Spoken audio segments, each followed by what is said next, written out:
السلام عليكم ورحمة الله تعالى وبركاته. الحمد لله حمدا كثيرا طيبا مباركا فيه. الحمد لله. மவுத் வீடுகள்ல இன்னைக்கு பல விஷயங்கள் நடக்குது. சரியா? அதுல ஷரியத்துக்கு உட்பட்டு நடக்கக்கூடிய விஷயங்களும் இருக்குது, ஷரியத்துக்கு மாற்றமா நடக்கக்கூடிய விஷயங்களும் இருக்குது. அப்படிதானே? அதுல நடக்கக்கூடிய சில விஷயங்கள்ல மட்டும் அது எதெல்லாம் செய்யலாம் செய்யக்கூடாதுங்கிறத கொஞ்சம் சுருக்கமா இதுல இன்ஷா அல்லாஹ் பார்க்கலாம். சரியா? இப்போ முதல்ல ஒரு மனிதர் நம்மளுடைய குடும்பத்துல மவுத் ஆயிட்டான்னு சொன்னா முதல்ல நம்ம பொறுமை காக்கணும். கஷ்டமா தான் இருக்கும். ஒருத்தர் நம்ம வீட்டுல கூட வாழ்ந்த ஒருத்தர், நம்ம குடும்பத்துல ஒருத்தர் மவுத் ஆயிட்டாங்கன்னு சொன்னா உண்மையிலேயே அது தாங்கிக் கொள்ள முடியாத துக்கத்தை ஏற்படுத்தக்கூடிய விஷயம்தான். ஆனா அல்லாஹ் சுப்ஹானஹு வ தஆலா நமக்கு என்ன சொல்லியிருக்கான்? அழகிய முறையில பொறுமையை கடைபிடிக்க சொல்லியிருக்கான் இல்லையா? அப்ப துக்கம் இருக்கும், அந்த துக்கத்தினால கண்ணீர் வரும், அழுகலாமான அழுகலாம் தான், அதெல்லாம் சரிதான். ஆனா முதல்ல அதையும் தாண்டி இன்னா லில்லாஹி வ இன்னா இலைஹி ராஜியூன் அப்படிங்கிற அந்த ஆயத்திற்கேற்ப நாம் என்ன இருக்கணும்?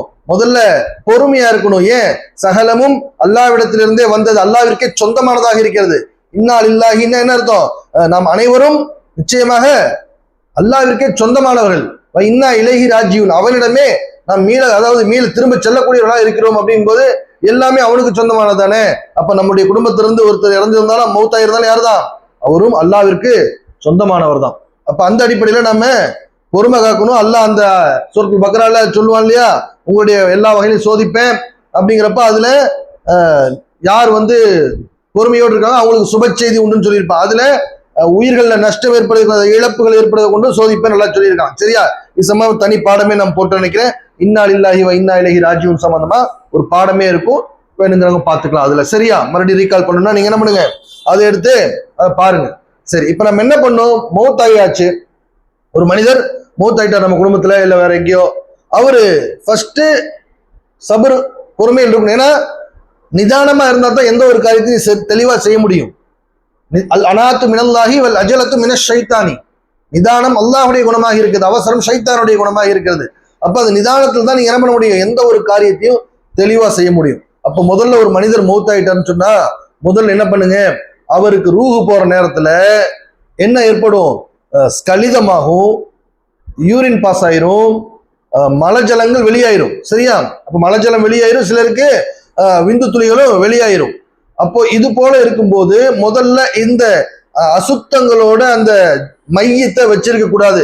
இஸ்லாம் நமக்கு அதுதான் அழகிய முறையில போதிக்கக்கூடியதா இருக்குது. ஏன்? இஸ்லாமிய மார்க்கம்னாவே ஈமான்ல ஒரு பகுதி எது? தூய்மை ஈமானின் ஒரு பகுதியா இருக்கு இல்லையா? அப்ப இறை நம்பிக்கையின் ஒரு பகுதியா இருக்கிறதுனால நம்ம இறந்த அந்த உடலை கூட மிக தூய்மையா வச்சுக்கணும் நமக்கு இஸ்லாம் சொல்லி தருது. அப்ப இஸ்லாமியர்களான நாம் என்ன பண்ணோம்? மையத்தாவே இருந்தாலும் அதை மிக சுத்தமாக வச்சிருக்கணும். அதன் காரணமாக ரூஹ் போயிருச்சு அப்படின்னா முதல்ல என்ன பண்ணும்? அவங்க அணிஞ்சிருந்த ஆடைகள் எல்லாம் கலட்டிட்டு அவங்கள அந்த நஜீசுகளை, அந்த அசுத்தங்களை, அவங்க உடல்ல இருந்து வெளியான அசுத்தங்களை முழுமையா போற அளவுக்கு அவங்கள சுத்தம் பண்ணிட்டு, அதாவது குளிப்பாட்டுறது இல்லை, அடிக்கழுவுன்னு சொன்னாங்க. இதுதான் அடிக்கழுவுறது. நிறைய பேர் அடிக்கழுவுன்னு என்னன்னு தெரியாம கூட சில பேர் என்ன பண்ணுவாங்க, பள்ளிவாசல் மத்தியனை கூப்பிடுங்க, இமாமை கூப்பிடுங்கன்னு இருப்பாங்க. நம்ம குடும்பத்துல ஒருத்தருங்க அவரு, நம்மளுடைய என்ன சொல்றது, நானாவா இருக்கு, அதாவது அம்மாவுடைய சொந்தக்காரங்களா இருக்கலாம், அதான் அம்மாவை பெத்தவங்களா இருக்கலாம், இல்ல அப்பாவை பெத்தவங்களா இருக்கலாம், இல்ல அம்மாவா இருக்கலாம், அத்தாவா இருக்கலாம், உடன் பிறந்தா யாரா வேணாலும் இருக்கலாம். மொத்தத்தில் நம்ம குடும்பத்தார் தானே. நம்ம குடும்பத்தார நாம குழந்தைகளா இருக்கும்போது அவங்க நம்மளைய தொட்டு தூக்கி அருவருப்பாக்காம நம்மளை சுத்தம் பண்ணி தானே வளர்த்துனாங்க. அப்போ நம்ம குடும்பத்துல ஒருத்தர் இறந்துட்டாங்கன்னு சொன்னா அவங்க இறந்துட்டாங்க, மௌத்தாயிட்டாங்க. மௌத்தான நேரத்தில் நடக்கக்கூடிய எல்லாருக்கும் அது நடக்கக்கூடியதுதான். அப்ப அப்படி இருக்கும்போது அவங்க என்ன பண்ணணும்? நாமளே முடிஞ்ச வரைக்கும் அந்த குடும்பத்தார்கள் என்ன பண்ணா அடி கழுவி விடணும். சரியா? இது தெரிஞ்சு வச்சுக்கணும். எல்லா மனிதர்களும் முஸ்லீம்களா இருக்கக்கூடிய அனைவரும் தெரிஞ்சு வச்சுக்கணும். ஆனா ஒவ்வொன்றுக்கும் நம்ம என்ன பண்றோம்? போய் பள்ளிவாசல இமாம்களையும் மத்தியங்களையும் கூப்பிடக்கூடிய நிலையா இருக்குது. இது சரியா அப்படின்னு கேட்டா தவறுதான். ஏன்? முடிஞ்ச வரைக்கும் நாம தான் தெரிஞ்சுக்கணும். வேற வழியே இல்லை, தெரியலங்கிறப்ப அட்லீஸ்ட் கூப்பிட்டு செய்யும்போது பக்கத்துல இருந்து தெரிஞ்சுக்குங்க. அடுத்து வேற யாருக்கும் செய்யும்போது உங்களுக்கு உதவியா இருக்கும். சரி, ஒண்ணு. இப்ப அடிக்கழுவியாச்சு. சரியா? அடிக்கழுவி வேறொரு ஆடை என்ன பண்ண முடியாது? ஷர்ட், லுங்கி, இந்த மாதிரி பேண்ட் இதெல்லாம் போட முடியுமா? முடியாது இல்லையா? அப்ப அதுக்கு உள்ள நிர்வாணமாகவும் வச்சிருக்க கூடாது. சரியா? அப்ப அவங்களுக்கு வேறொரு அவங்க பயன்படுத்தின துணியாவே இருந்தாலும் சரி, ஏதாவது என்ன சொல்றது, லுங்கியோ அல்லது வேற ஏதோ கையிலையோ வேற எது இருக்குன்னா என்ன பண்ணலாம்? கீழாடை எடுத்து அவங்க கட்டிட்டு, அதே போல மேலையும் அப்படி சும்மா விடக்கூடாது. அந்த லுங்கியோ ஏதோ ஒன்று இருந்தா கூட என்ன பண்ணலாம்? ஒரு வெள்ளை வேஷ்டியோ இந்த மாதிரி இருந்துச்சுன்னா அதையும் அவங்களுக்கு மேல போர்வை போல அப்படி போர்த்தி விட்டு இஹ்ராம் கட்டுவோம் இல்லையா? அது போல போத்திட்டு இஹ்ராம் ஒன் சைடா கட்டுவோம், இது முழுசா சால்வை போத்துற மாதிரி போத்து 2 பக்கம் விட்டு என்ன பண்ணலாம், வச்சிடணும். அதுக்கு கீழே அந்த கட்டல்லையோ அல்ல ஜனாசா வைக்கக்கூடிய அந்த பலகையிலேயே நம்ம வைக்கிறோம் அப்படின்னு சொன்னோம்னா கீழே வந்து விரிப்பு விரிக்கணும். சரியா? அந்த விரிப்பு விரிச்சுட்டு அது மேலதான் இந்த ஜனாசாவை தூக்கி வைக்கணும். சரியா? வைக்கும்போது தலைக்கு வந்து ஆண் மையத்தாக இருந்தா ஆண் மையத்தோ பெண் மையத்தோ தலையை மறைச்சுதான் நம்ம என்ன பண்ணணும், வைக்கணும். சரி, வச்சாச்சு. வச்சுட்டு இதுக்கு மேல என்ன பண்ணும், இன்னொரு போர்வையை போத்தி விட்டுறணும். இதுதான் அடிக்கடி ஜனாசாவை எடுத்து வச்சு வரக்கூடிய உறவினர்களுக்கு நண்பர்களுக்கும் பார்வைக்காக வைக்கக்கூடிய ஒரு விஷயம். சரியா? ஒண்ணு. ரெண்டாவது, பார்வைக்காகன்னு சொன்னா யாரு வேணாலும் வந்து முஸ்லிம்களுடைய ஜனாசாவை பார்க்கலாமான்னா, அதான் இஸ்லாத்துல இருக்கக்கூடியவங்களே முஸ்லிம்களாவே இருந்தாலும் அந்நியர்கள், இப்ப ஒரு பெண் மவுத் ஆயிட்டாங்கன்னா என்ன பண்ணக்கூடாது, நிறைய இடங்கள்ல தெரியறது இல்ல, ஒரு சில இடங்களை சரியா ஃபாலோ பண்றாங்க, பல இடங்கள் என்ன பண்றது இல்ல, சரியா தெரியாம யார் வேணாலும் வந்து பார்க்கக்கூடியவங்களா இருக்காங்க. சரியா? அதாவது மஹ்ரமானவங்க வந்து பார்க்கலாம். யாரு, அதாவது அவங்களுக்கு திருமணம் செய்வதற்கு யார் யாரெல்லாம் தடையா இருக்காங்களோ, தடை செய்யப்பட்டிருக்குதோ, யாரெல்லாம் நிக்கா முடிச்சுக்க முடியாதோ அவங்கெல்லாம் அந்த பெண்மணியை வந்து அந்த குடும்பத்தார்கள் உறவுகள் வந்து பார்க்க முடியும். சரி, அந்த ரத்த பந்தங்கள் இருக்கக்கூடியவங்க. அந்நிய ஆண்கள் வந்து என்ன பண்ணக்கூடாது, எவ்வளவுதான் உறவுக்காரங்களா இருந்தாலும் வந்து அந்த பெண் ஜனாசாவுடைய தீதார் பார்க்கிறோம், முகத்தை பார்க்கிறோம்னு சொல்றாங்க இல்லையா, அது வந்து பார்க்க கூடாது. அதே போலதான் ஆண் மையத்தா இருந்தா அந்நிய பெண்கள் வந்து அந்த ஆண் மையத்தை வந்து பார்க்க கூடாது. மௌத்து வீட்டுக்கு வரலாம். சரி, வீட்டுக்கு வந்து அந்த உறவுக்காரங்கிட்ட அவங்க கிட்ட துக்கம் விசாரிக்கிறது, இரங்கல், தன்னுடைய இரங்கலை தெரிவித்துக்கிறது, தன்னுடைய வருத்தத்தை தெரிவிச்சுக்கிறது, அவங்களுக்கு ஆறுதல் சொல்றது, அவங்களுக்கு உதவி உபகரணங்கள் தேவைன்னா செய்யறது, இதெல்லாம் செய்யலாம், குற்றம் இல்லை. இதுதான் இஸ்லாமும் போதிக்குது. ஆனா அங்க போய் இறந்தவருடைய முகத்தை பெண் மையத்தா இருந்தா அந்நிய ஆண்களோ, ஆண் மையத்தா இருந்தா அந்நிய பெண்களோ பார்க்கிறத தடுத்துக்கணும். சரியா? இது முடிஞ்ச வரைக்கும் நாம இதெல்லாம் தெரிஞ்சு வச்சுக்கணும். தெரியாம தான் இதெல்லாம் நடக்குது, யாரும் வேணும்லாம் பண்ணல. சரியா? அப்ப இது கூட தெரியாம, அதாவது இஸ்லாமியர்களாக இருக்கிறார்கள் ஆனால் இஸ்லாம் தெரியாதவர்களாக இருக்கிறார்கள். அப்படிதானே? நிறைய பேரு இஸ்லாமியர்களா தான் இருக்காங்க, ஆனா இஸ்லாம்னா என்னன்னு தெரியாதவங்களா இருக்காங்க இல்லையா? சோ அப்ப எல்லாருக்கும் இது போய் ரீச் ஆகணும், அவங்க எல்லாருக்கும் என்ன பண்ணும், தெரியணும்.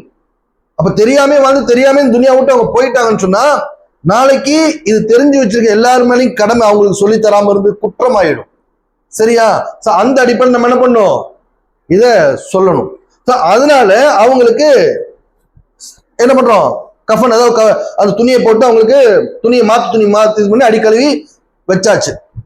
வைக்கும்போது சிலர் வந்து அந்த கட்டல் காலவோ இல்ல ஜனாசாவுடைய பெஞ்சில் வச்சுதா 4 பக்கம் தண்ணி வைங்கிப்பாங்க. அது சாஸ்திரம் சம்பிரதாயம் போல இல்ல, அப்படியெல்லாம் இல்லை. அது எதுக்கு தெரியுமா, அதாவது ஒரு தண்ணி வச்சு ஒரு தட்டுலையோ ஒரு அகண்ட பாத்திரத்துல ஒரு குழியான பாத்திரத்துல வச்சு அது தண்ணி ஊத்தி அது மேல அந்த 4 கால்களை வச்சோம்னா எறும்பு எல்லாம் வரும் தெரியுமா? ஏன்னா மையத்தாயிட்டாங்க சொன்னா அதை திங்கிறதுக்கு எறும்புகள் வரும். அப்ப அந்த எறும்புகள் வந்து டைரக்டா அந்த கட்டல் மேலேயோ அந்த ஜனாசா பெஞ்சு மேலேயோ ஏறி அந்த மையத்தை கடித்து நோவினை செய்ய ஆரம்பிச்சிரும். அதுக்காக அந்த நோவினை அந்த மையத்துக்கு ஏற்படக்கூடாதுங்கிறதுனால நம்ம என்ன பண்றோம், அறிவுபூர்வமான செய்ய ஆதாரம் இருக்கான்னு வந்து மடத்தனமா யாரும் கேட்காதீங்க. சரியா?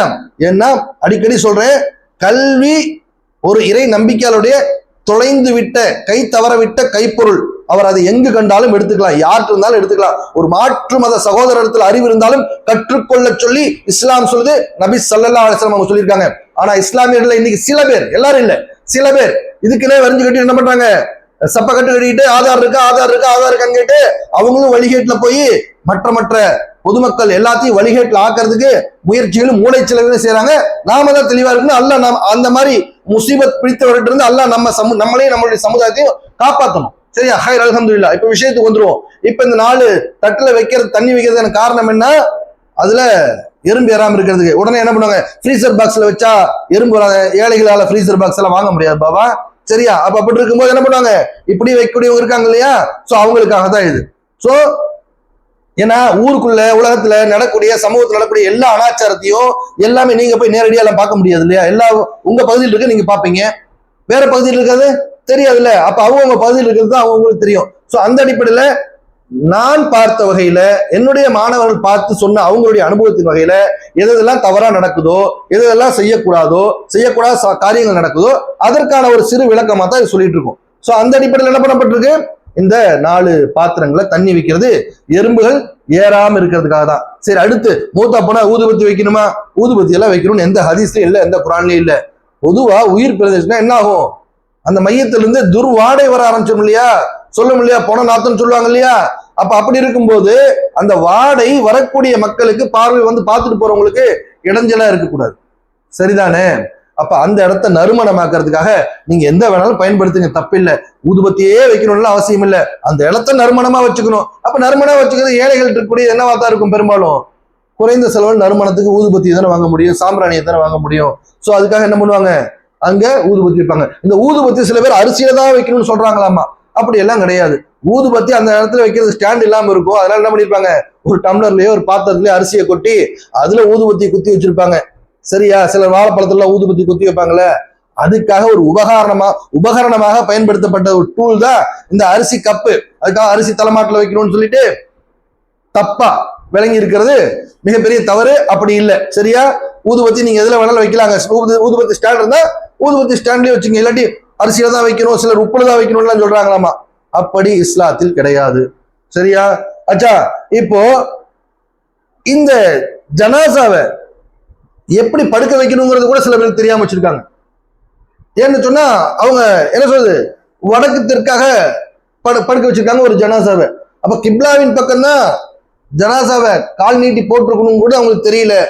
அப்ப இந்த ஜனாசாவை, அந்த மையத்தை என்ன பண்ணும், பொதுவாகவே சக்கராத்துடைய ஹாலில் இருக்கும் போதே ஒருத்தர் கிப்லாவின் பக்கம் கால்களை நீட்டியவாறு அவங்க படுக்க வச்சிடணும். ஏன்னு சொன்னா ஒருவர் சக்கராத்துடைய நிலையில கூட தொழுகை நேரம் தான் தொழுகணும்னு இஸ்லாம் சொல்லுது இல்ல.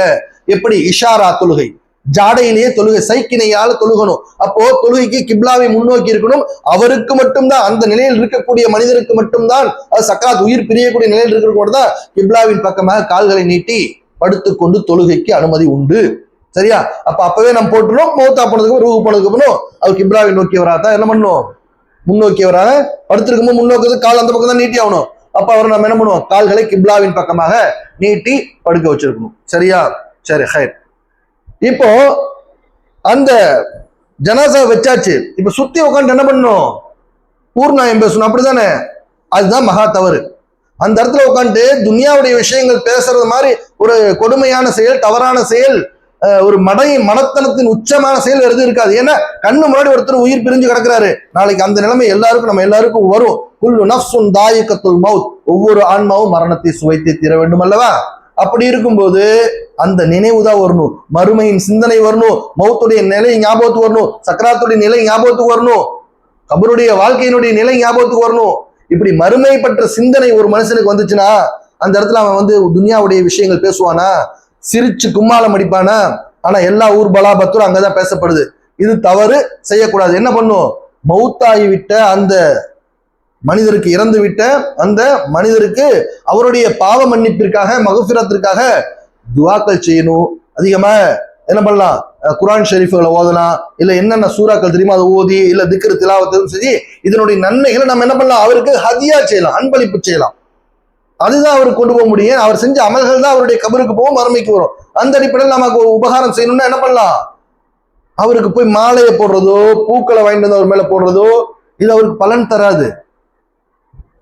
ஏன் இஸ்லாமியர்கள் நமக்கு மறுமையினுடைய வாழ்க்கை எப்படி, துன்யாவுடைய வாழ்க்கை எப்படி நமக்கு அல்லாஹும் அல்லாஹ்வுடைய ரசூல் ஸல்லல்லாஹு அலைஹி வஸல்லம் தெளிவா சொல்லிட்டு போறாங்க, குர்ஆன் ஹதீஸ் இருக்கு இல்லையா?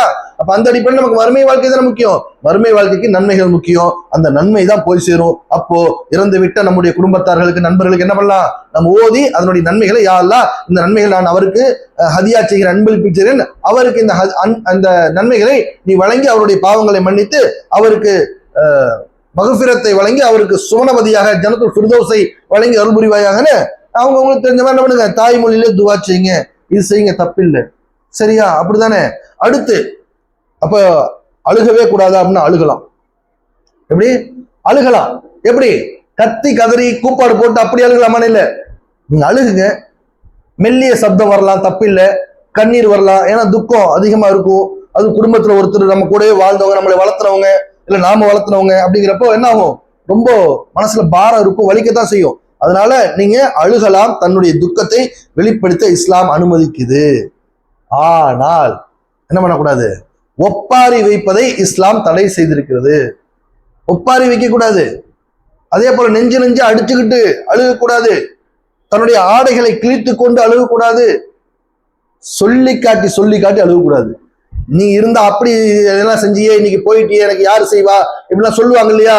இந்த மாதிரி சொல்லி காட்டி அந்த அழுகையை அப்படி செஞ்சு ஒப்பாரி வைக்கிற மாதிரி செய்யக்கூடாது. இது இஸ்லாம் நமக்கு தடை செஞ்சிருக்கு. சரியா? அடுத்து அந்த ஜனாசா வச்சிருப்பாங்க. பொதுவா ஒரு மனிதர் மௌத்தாயிட்டார்னா எவ்வளவு சீக்கிரம் முடியுமோ அவ்வளவு சீக்கிரம் என்ன பண்ணும், அடக்கம் செஞ்சிடணும். அதுதான் நமக்கு இஸ்லாம் சொல்லக்கூடிய வழிமுறை. சரியா? 3 விஷயத்த பிற்படுத்தக்கூடாது. ஒண்ணு, தொழுகை நேரம் வந்தவனையும் தொழுகையை பிற்படுத்தக்கூடாது. மணப்பெண் தகுந்த மணமகளுக்கு, ஒரு பெண்ணுக்கு, சாலிகான குமருக்கு, அது ஒரு குமரி பெண்ணுக்கு தகுந்த மணமகன் கிடைத்து விட்டான் என்றால் காலம் தாழ்த்தாம சீக்கிரம் நிக்கா முடிச்சு வச்சிடணும். 3வது, ஒரு ஜனாசா, ஒரு மையத்து கஃனிடப்பட்டால் காக்க வைக்காம உடனே அடக்கம் செய்யப்படணும்னு சொல்லப்பட்டிருக்கு. இது 3 ஹதீஸ்ல இருக்கு. ஸோ அந்த அடிப்படையில் ஒரு மனுஷன் என்ன ஆயிட்டான், மௌத்தாயிட்டான்னு ரொம்ப நேரம் காக்க வைக்காம எவ்வளவு சீக்கிரம் முடியுமோ அவ்வளவு சீக்கிரம் அடக்கம் செஞ்சிடணும். சரியா? ஏன் அவர் மறுமை வாழ்க்கைக்கான பிரயாணத்துக்கான தயாரிப்பு இருக்காரு. அவர் தயாரிப்பு அவருடைய மறுமை வாழ்க்கைக்கு அவரை நல்ல முறையில் சலாமத்தா கண்ணியமான முறையில் அனுப்பி வைக்க வேண்டியது நம்மளுடைய கடமை. சரியா? அப்ப அந்த அடிப்படையில என்ன பண்றோம், ரெடி பண்றோம். இப்போ சில உறவுகள் என்ன பண்ண, சில மனிதர்கள் சாயந்தர நேரத்தில் மௌத்தாயிட்டாங்க, கபிரிஸ்தான்ல அடக்கம் பண்ண முடியாது, இரவாயிருச்சு, மறுநாள் தானா, அப்ப அந்த இரவுல அந்த ஜனாசாவோட இருக்கும்போது நிறைய கூத்துக்கள் நடக்கும். ஒவ்வொருத்தரா உட்காந்துருந்தாங்க. அது வரைக்கும் என் உயிரே அவர் தான் சொன்ன ஒவ்வொருத்தரும் கூடவே உட்காந்துருப்பாங்க. 11 மணி 12 மணி ஆகும்போது ஒவ்வொருத்தரா அப்படியே என்ன பண்ண, சுய தேவை கெஞ்சி போற மாதிரி, சிறுநீர் கழிக்க போற மாதிரி, இல்ல ஏதாவது டீ குடிச்சிட்டு வரேன்னு போற மாதிரி, ஏதாவது ஒரு காரணத்துல ஒவ்வொருத்தர் வெளியே போவாங்க. போனவங்க மறுபடியும் அந்த ரூம்குள்ள வரவே மாட்டாங்க. நிறைய இடத்துல பார்த்துருக்குறேன். ஏன்னா பயம். அவங்க பக்கத்துல இருந்து பிடிச்சுக்குவாங்க. அவங்க தான் இறந்துட்டாங்களே, அவங்களால அவங்க மேல உட்கார ஈய கூட விரட்ட முடியாது. அப்படி இருக்கும்போது அவங்க பக்கத்துல உட்காரத்துக்கு வாழ்நாளெல்லாம் அவங்க கூடவே வாழ்ந்தவங்க கூட என்ன பண்றது இல்ல, உட்காரத்துக்கு பயப்படுறாங்க. இது கூடாது, இது தப்பு, இது மூட நம்பிக்கை. சரியா? அவங்க பக்கத்துல நம்ம இருக்கிறதுல எந்த பாதிப்பும் நமக்கெல்லாம் வராது. சரியா? அப்போ அவங்க கூட இருக்கணும். என்ன பண்ணக்கூடாதுன்னா உட்காந்துட்டு ஏதாவது அவங்களுக்கு நன்மை தரக்கூடிய விஷயங்களாக ஓதி ஹதியா செய்யணுமே தவிர அதை விட்டு வேற துனியாவுடைய விஷயங்களை பேசிட்டு இருக்க. அதே போல அந்த மௌத்தானவருடைய குற்றம் குறைகளை சொல்லி காட்டிட்டு இருக்க கூடாது. மௌத்தானவங்க, ஒரு மனிதர் இறந்துட்டாருன்னு சொன்னா அவருடைய குற்றம் குறைகளை சொல்லி காட்டிட்டு இருக்க கூடாது. அது அல்லாஹ் வச்சு அவராச்சு. சரியா? அதே போல சனிக்கிழமை யாராவது மூத்தா போயிட்டாங்கன்னா அதுதான் பெரிய கூட்டா இருக்கும். நான் சொல்றது அத்தனையுமே யாருக்கு, இஸ்லாமியர்களுக்கு தான், இறை நம்பிக்கையாளர்களுக்கு தான், முக்மீன்களுக்கு தான். குறிப்பாக சுன்னத் வல் ஜமாத்துடைய அகீதாவுடைய முக்மீன்களுக்கு, முஸ்லிம்களுக்கு. சரியா? சனிக்கிழமை ஒருத்தர் மூத்தாயிட்டா அது ஏதோ கோழி இல்லாட்டி சேவல் இது வாங்கி என்ன பண்ணும், கபிர்ஸ்தான்ல விட்டுறணும், இல்ல அந்த கபர் ஜனாசா கூடவே கொண்டு போகணும், இல்லாட்டி அந்த கோழியை கபருக்கு இந்த பக்கம் இருந்து அந்த பக்கம் பறக்க விடணும், இல்லாட்டி அந்த கபிர்ஸ்தான்ல மேய விட்டணும். இப்படி என்னென்னமோ கட்டுக்கதைகள். இஸ்லாத்துல இது கிடையவே கிடையாது. இப்படி நினைக்கிறதே முதல்ல தப்பு. ஏன்னா அவங்க என்ன சொல்றாங்க, சனி பணம் தனியா போகாதுன்னு சொல்றாங்க. அப்படி எங்கேயாவது அல்லாஹ்வுடைய ரசூல் ஸல்லல்லாஹு அலைஹி வஸல்லம் சொல்லிருக்காங்கன்னா கிடையவே கிடையாது. இது முதல்ல மிக மிக மிக தவறான எண்ணம். இதை நீக்கிடும். அந்த செயல்கள் செய்வது அல்லாஹ் ரசூலுக்கு எதிரானது. சரியா? அதே போல குளிப்பாட்டும் போது குளிப்பாட்டுறதுக்கு அந்த குடும்பத்தில் இருக்கவங்க தான் முடிந்த வரைக்கும் எப்படி அடிக்கழுவது குடும்பத்திற்கும் சொல்லணும், கழுவணும்னு சொல்லணும். அதே போல குளிப்பாட்டுறவங்களும், ஒரு மனிதன் மௌத்தாயிட்டான்னு சொன்னா உங்க குடும்பத்திற்கு ஒருத்தர் அவரு அவ்வளவு பாசம் அது இதுன்னு சொல்றீங்கல்ல, அவரை குளிப்பாட்டுறதுக்கு ஏன் மற்றவங்களை ஆள் விடுறீங்க? குளிப்பாட்டுறதுக்கு சில ஆட்கள் வச்சிருக்காங்க. அவங்க தான் குளிப்பாட்டணும், அந்த மஹல்லாவுடைய பள்ளியுடைய மத்தியன் தான் குளிப்பாட்டணும் அப்படின்னு சொல்லிட்டு, இல்ல குறிப்பிட்ட ஒரு சிலர் இருப்பாங்க அவங்க மட்டும் தான் குளிப்பாட்டணும்ட்டு. இதுவா இஸ்லாம் சொல்லி தருது? ஒவ்வொரு மனிதருக்கும் இஸ்லாம்னா இஸ்லாத்துடைய அனைத்தும் தெரிஞ்சு வச்சுக்கோங்க. அடிப்படை வாழ்வியல் தானே. உங்களுடைய அத்தனை ஹதீஸ்களையும் தெரிஞ்சு வச்சுங்க. எல்லாரும் ஹாஃபில்களாக இருங்க, ஆலிம்களாக இருங்க நாங்க சொல்லப்படல. அடிப்படை வாழ்வியல் சம்பந்தப்பட்ட விஷயங்கள் எல்லாம் தெரிஞ்சுதானே வச்சிருக்கணும்.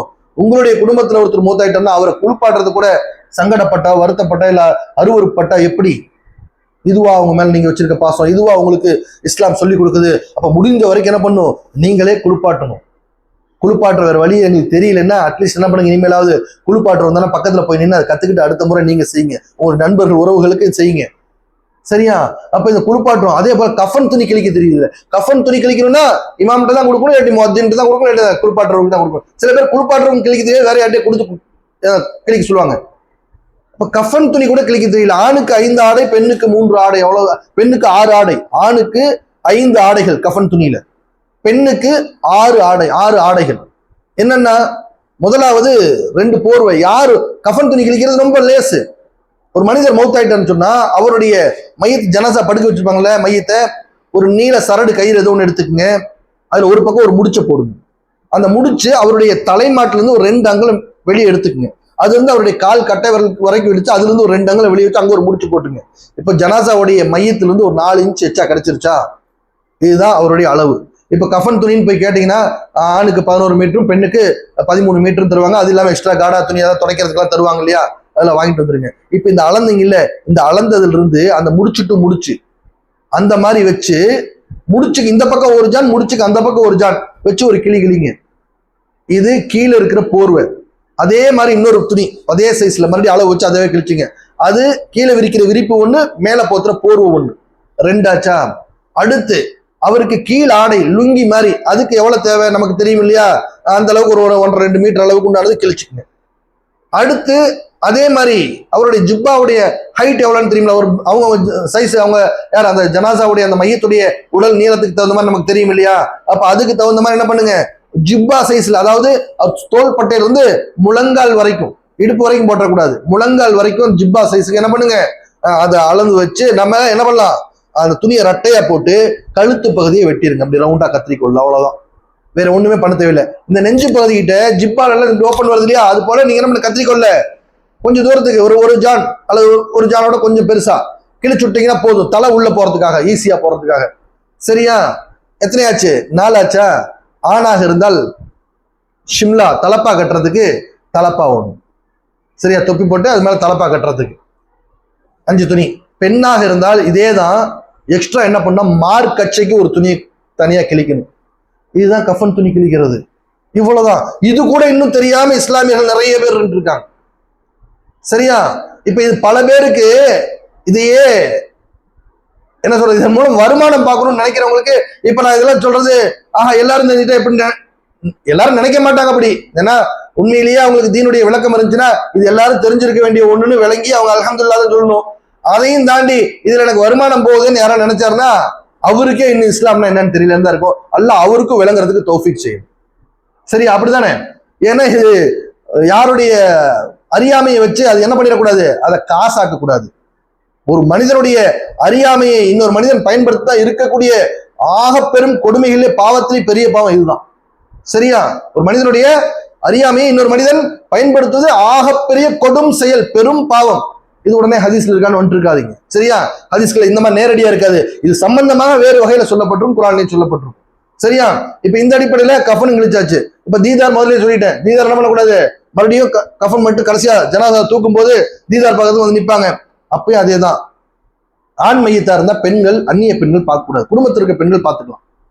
அதே போல பெண் மையத்தா இருந்தா அந்நிய ஆண்கள் வந்து பார்க்க கூடாது. அந்நிய ஆண்கள் சொல்லல, நான் மாற்று மத சகோதரர்களை சொல்லல, இஸ்லாமியர்களாவே இருந்தாலும், உங்க பக்கத்து வீட்லயே இருந்தாலும், உங்க குடும்பத்திலேயே இருந்தாலும், சரியா, அவங்கள நிக்கா முடிச்சுக்கிறதுக்கு யாருக்கெல்லாம் ஜாயிஸோ அவங்க பார்க்க கூடாது. யாரெல்லாம் நிக்கா முடிக்கிறதுக்கு அவங்களுக்கு ஹராமோ அவங்க பார்க்கலாம். சரியா? அப்ப இந்த அடிப்படையில அந்த ஜனாசாவை கஃன் இட்டாச்சு. கஃன் இட்டதுக்கு அப்புறம் பிஸ்மில்லான்ட்டு அந்த ஜனாசாவை தூக்கிட்டு போகும்போது கத்தி மறுபடியும் கூப்பாடு போடக்கூடாது. அந்த வீதிகளில் போகும்போது கத்திட்டு போறது, இது பண்ணக்கூடாது. சிலர் நடந்து போவாங்க, பள்ளி பக்கத்துல, கபிரஸ்தான் பக்கத்துல இருந்தா சிலர் வந்து வாகனங்களில் போக ஆரம்பிச்சிட்டாங்க. இப்போ முடிஞ்ச வரைக்கும் எவ்வளவு குறைஞ்சிருச்சு. ஆனா இன்னும் சில மனிதர்கள் சில பகுதிகளில் இதெல்லாம் இருக்கிறதாக பார்க்கிறோம், கேட்கிறோம். ஸோ அவங்களுக்கும் இது போய் சொல்லணும். ஏன்னா இஸ்லாம் எல்லா மனிதருக்கும் ஒரே ரூல்ஸ் தானே இஸ்லாத்துல. அப்ப அவங்களுக்கும் இதனுடைய தெளிவு தரணும்ல. இல்ல நாங்க எங்களுக்கெல்லாம் தெரியுங்க, ஆனா நாங்க சரியா தான் இருக்கோம், மற்ற முஸ்லீம்கள் எப்படி தான் எங்களுக்கு கவலை இல்லைன்னு, நம்ம முஸ்லீமா? தனக்கு விரும்புவதை போல தன் சகோதரனுக்கும் விரும்பாத வரை ஒரு முஃமின், ஒரு இறை நம்பிக்கையாளன் முழுமையடைமான், அந்த அவருடைய ஈமான் முழுமையடைந்த ஹதீஸ் இருக்குல்ல. அப்ப முழு ஈமானோட நாம வாழணும், ஷரியத்தை முழுமையா பேணி நாம வாழணும்னு நினைக்கிறோம். அதே போலதானே எல்லா முஸ்லீம்களும் ஷரியத்தை பேணி வாழணும்னு நினைக்கணும். ஸோ அந்த அடிப்படையில இந்த அடிப்படையான விஷயம் கூட தெரியாம என்ன பண்றாங்க, அனாச்சாரங்கள் இன்னும் நிறைய நடக்குது. சரியா? வெளியே சொல்ல முடியாத அளவுக்கு. அதே போல சண்டை சச்சரவுகள் மௌத்து வீட்டில் நடக்கிறது. இன்னும் சில பேர் மதுபானங்களை அருந்திக்கிட்டு பண்ணக்கூடாத ராவடியெல்லாம் பண்ணக்கூடிய விஷயங்களும் நடக்கிறதா கேள்வி. அதையும் நம்ம பார்க்க தான் செய்யறோம். ஸோ இதெல்லாம் என்ன பண்ணக்கூடாது, செய்யக்கூடாது. அந்த ஜனாசாவை நல்ல முறையில வீட்டில இருந்து நம்ம கபிரஸ்தானுக்கு அனுப்பி வச்சு அங்க ஜனாசா தொழுகை செய்யப்பட்டு அங்க நல்லடக்கம் செய்யப்படணும். அதே போல ஜனாசாவை அனுப்புனதுக்கு அப்புறம் இந்த பக்கம் என்ன பண்றாங்க, சிலர் வந்து இந்த கடுகு இறக்கிறேன், உடனே தண்ணியை ஊத்தி விடுறேன், அது போன வந்து என்ன பண்றாங்க, மூத்தா போனவங்க பேயா வந்து பிடிச்சுக்கோங்க, ஆவியா வந்து பிடிச்சா, இது ஒரு மூட நம்பிக்கை வேற நம்ம இஸ்லாமிய மக்கள்கிட்ட வளர்ந்துட்டு இருக்குது. இதுவும் தவறு. சரியா? இதெல்லாம் இல்ல. சரியா? அப்ப எந்த ஒரு ஆன்மாவும் பிடிக்காது, அது வேற ஒரு பாடத்துல கூட சொல்லியிருக்கேன். சரியா? அதுல பார்க்கலாம் இன்ஷா அல்லாஹ். அப்போ என்ன பண்றது, இதுவும் கூடாது. அப்புறம் மவுத் ஆகிட்டாங்கன்னு சொன்னா அந்த வீட்டுல அவங்க பயன்படுத்தின பொருட்கள் எல்லாம் வந்து சுத்தமா பத்திரமா பீரோல பெட்டியில மற்ற இடத்துல இருந்துச்சுன்னா அதை எடுத்து மற்றவங்க பயன்படுத்தலாம், இல்ல பிறருக்கு ஏழைகளுக்கு இல்லாதவங்க கூட கொடுக்கலாம். அதை விட்டு இல்ல அவங்களுடைய பயன்படுத்தின பொருள் எல்லாம் தூக்கி நான் கீழே போட்டுருவேன், வெளியே போட்டுருவேன், குப்பையில போட்டுருவேன் அப்படின்னு செய்யறது வீண் விரயம் செய்த கணக்குல தான் வரும். அவர் போட்டுறது அந்த ஆடைகள், அவர் அழுக்காக்கி வச்சிருந்த ஆடைகள், அதை என்ன பண்ணலாம், தூக்கி வெளியே அப்புறப்படுத்தலாம், ஒன்றும் பிரச்சனை இல்லை. அந்த வீட்டை கழுவி விடுறதுல ஒன்றும் பிரச்சனை இல்லை. ஆனா அந்த வீட்டுல இப்போ ஒரு ஒரு மனிதர் இறந்துட்டார், மவுத் ஆயிட்டாருன்னு வச்சுக்கோங்க, அவருக்கு ஒரு 4 குழந்தைகள் மகள் இருக்காங்கன்னா அவங்க வெவ்வேறு வீடுகளில் குடும்பமா வாழ்ந்துட்டு இருக்காங்க. இப்ப இவங்க போயிட்டு வந்ததுனால அவங்களுடைய பெற்றோரோ யாரோ ஒருத்தர் மவுத் ஆயிட்டாங்கன்னா அவங்க பெற்றோர் அந்த மனிதர் மவுத்தான அந்த வீட்டை சுத்தம் பண்றதுல நியாயம் இருக்குது. அவங்களுடைய மகனோ மகளோ மருமகளோ வெவ்வேறு பக்கம் வாழ்றாங்க, அவங்களுடைய வீடுகளையும் நாங்க என்ன பண்றோம், கழுவி விட்டு சுத்தம் பண்றோங்கிற மாதிரி செய்யணுங்கிற மாதிரிலாம் சில பேர்லாம் செஞ்சுட்டு இருக்காங்களாமா. இதெல்லாம் இஸ்லாத்துல கிடையாது. தெளிவா விளங்கிக்கணும். நம்ம அதாவது இஸ்லாமிய மார்க்கம் மிக மிக எளிமையான மார்க்கம், எளிதான மார்க்கம். ரொம்ப என்ன சொல்றது, போட்டு காம்ப்ளிகேட்டட் பண்ணக்கூடிய மார்க்கம் அல்ல இஸ்லாம். சரியா? இது மனித வாழ்க்கைக்கு எளிமையான வழிமுறையை, வாழ்வியலை கற்றுத்தரக்கூடிய மார்க்கம் தான் இஸ்லாம். அதன்படி இன்ஷா அல்லாஹ் அல்லாஹ் சுப்ஹானஹு வ தஆலா இந்த மௌத் வீட்டு நடக்கக்கூடிய விஷயங்களும் சரி மக்கள்கிட்ட சொல்லலாம் அப்படிங்கிறத அந்த இடத்துல தான் என்ன பண்ணப்பட்டிருக்கு, இந்த செய்திகளை சொல்லப்பட்டிருக்குது. அல்லாஹ் சுப்ஹானஹு வ தஆலா அவன் புறத்திலிருந்து எல்லா வகையான ஞானங்களையும் பரிபூர்ணமாக நமக்கும் நம்முடைய மனைவி மக்களுக்கும் நம்முடைய சந்ததிகளுக்கும் நம்முடைய குடும்பத்தாருக்கும் என்னுடைய மாணவ செல்வங்கள் அனைவருக்கும் பரிபூர்ணமாக வழங்கி அவனுடைய அவுலியாக்களாக, அவனுக்கு மட்டுமே உரிய அவனுடைய சொந்த அவுலியாக்களாக நம்மை பொருந்தி கொண்டு இம்மை மறுமை இரண்டிலும் அவனுடைய அவுலியாக்களாகவே வாழ்வாங்கு வாழ்வதற்கு அல்லாஹ் சுப்ஹானஹு வ தஆலா நம் அனைவருக்கும் தௌஃபீக் செய்து அருள் புரிவானாக. அஸ்ஸலாமு அலைக்கும் வரஹ்மத்துல்லாஹி தஆலா வ பரகாத்துஹு.